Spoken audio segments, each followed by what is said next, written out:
এইখানে রুগী কে আপনি না আপনি? রুগী হইছে উনি, ডাব খায় উনি। এটা কোনো কথা?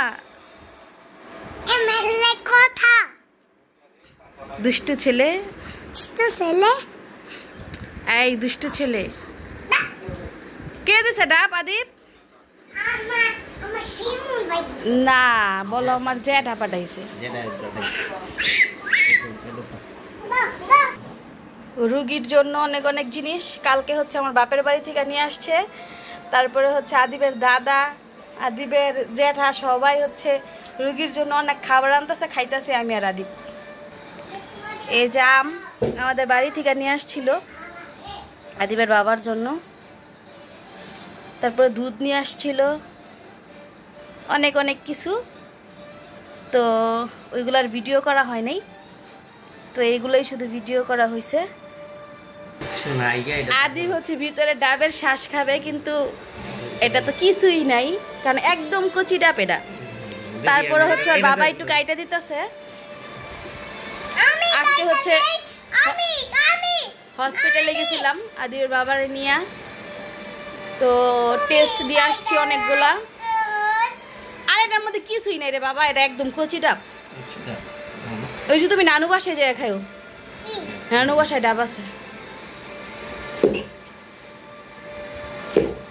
আর এটার মধ্যে নাই, এটা একদম কচি ডাব, কিছুই নাই।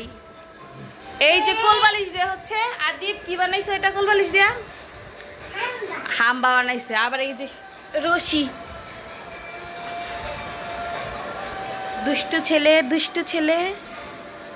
তুমি অনেক দুষ্ট হয়ে গেছো আদিব।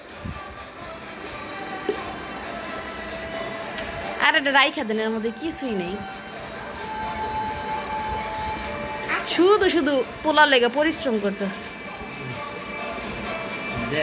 আর এটা দেখা ছাড়া আমার ছেলে ছাড়বো না, মানে এটার মধ্যে কি আছে এটা শেষ পর্যন্ত দেখা ছাড়বো।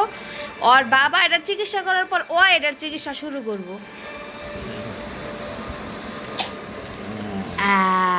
পাক্কা কিছু নেই, একদম কিছু নেই, কারণ এটা একদম কচি ডাব, তো এটার মধ্যে কিছুই নেই।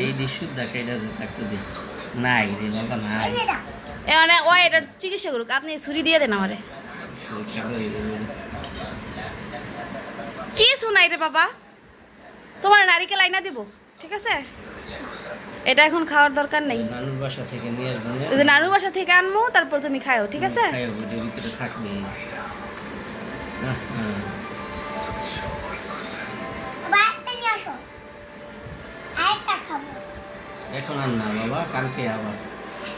আর এই দিকে বাজে হচ্ছে রাতের 10টা। এখন আমার ছেলে গরুর মাংস খাবে। ও হচ্ছে মানে অন্য কিছু দিয়ে ভাত খাবে না, এখনই ওর গরুর মাংস লাগবে, তো আমি এর জন্য রান্না করতেছি।